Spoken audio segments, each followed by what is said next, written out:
6 महत्वपूर्ण बातें जो हर सनातनी युवक को पता होना चाहिए, हर हिंदू को पता होना चाहिए। सर्वप्रथम मैं आपसे एक सवाल पूछना चाहता हूं, क्या भगवान श्री कृष्ण, भगवान Shri Ram house of Lord के इंग्लैंड के सदस्य रहे थे? नहीं ना। तो ये क्या लगा रखा है, Lord of Rama, Lord of Krishna? सीधे सीधे कहिए ना, भगवान श्री कृष्ण, भगवान श्री राम। ये सीधे सीधे बताइए कि हम अपने हिंदू देवताओं का भगवान क्या क्या अर्थ करते हैं, जिसका वर्णन इंग्रज अपने शब्दों में नहीं कर सकते। तो ये तो गर्व की बात है। दूसरी बात, किसी की मृत्यु के पश्चात आजकल लिखने का फैशन आया है RIP, यानी कि इतना शॉर्टकट यूज किया कि उस शॉर्टकट का अर्थ ही हमको नहीं पता। RIP का मतलब अर्थ होता है रेस्ट इन पीस, यानी कि मरने के पश्चात उसे मोक्ष प्राप्ति ना हो, बल्कि वो शांति के साथ किसी कब्र के अंदर पड़ा रहे और वहीं पर दफन हो जाए। लेकिन हमारे सनातन धर्म के अनुसार किसी मृत्यु के पश्चात उसका पुनर्जन्म होता है, उसे ओम शांति कह के मोक्ष प्राप्ति हो, ऐसी कल्पना की जाती है, संकल्पना ली जाती है।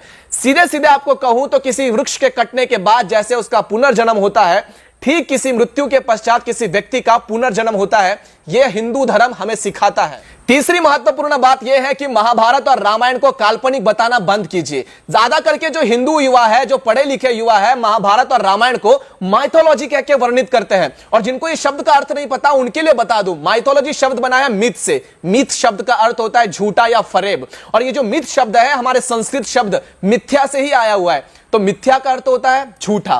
तो रामायण और महाभारत को झूठा कहने वालों, अपने आप पर शर्म करो और सनातन होने पर गर्व करो। इन्हें माइथोलॉजी कहकर हमारे भगवान श्री कृष्ण और भगवान श्री राम का अपमान करना बंद करे और इन्हें अपना इतिहास कहे, ना कि माइथोलॉजी।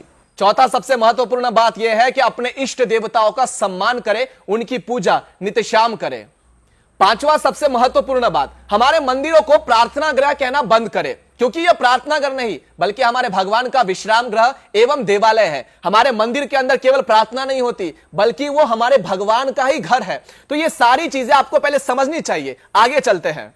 और अंतिम बात हमें समझना चाहिए कि आजकल के जो पढ़े लिखे माँ बाप होते हैं वो अपने बच्चों के लिए केक लाते हैं, उस केक के ऊपर दिया जलाते हैं या फिर मोमबत्ती लगाते हैं और उसे फूंक मारकर जन्मदिन मनवाते हैं। आप लोग को समझना चाहिए कि हिंदू धर्म के अनुसार अग्नि को बुझाना सबसे ज्यादा अपशकुन माना गया है। अपने बच्चों को सिखाइए कि तमसो मां ज्योतिर्गमय। इसका अर्थ यह होता है कि अग्नि देवता को प्रज्वलित करके हम अपने बच्चों के उज्जवल भविष्य की कामना अपने इष्ट देव से करते हैं, अग्निदेव से करते हैं। लेकिन अंग्रेजों के जो चोचले हैं उसको मनाते मनाते हम लोग भूल चुके हैं कि आखिरकार हमारी धर्म क्या है, हमारा सभ्यता क्या है, हमारी संस्कृति क्या है। लेकिन जब तक आप जैसे और हम जैसे युवा जीवित है, तब तक अपने सनातनियों को जागृत करने का प्रयास पूर्णतः करते रहेंगे। इस वीडियो से अगर आपको कुछ सीख मिली है तो आगे तक जरूर पहुंचाएं और हर उस युवा सनातनियों को बताएं कि आखिरकार ये 6 महत्वपूर्ण बातें जो आपको मैंने बताई है वो कितना ज्यादा मायने रखती है हमारे सनातन धर्म के अंदर। तब तक के लिए जय सनातन।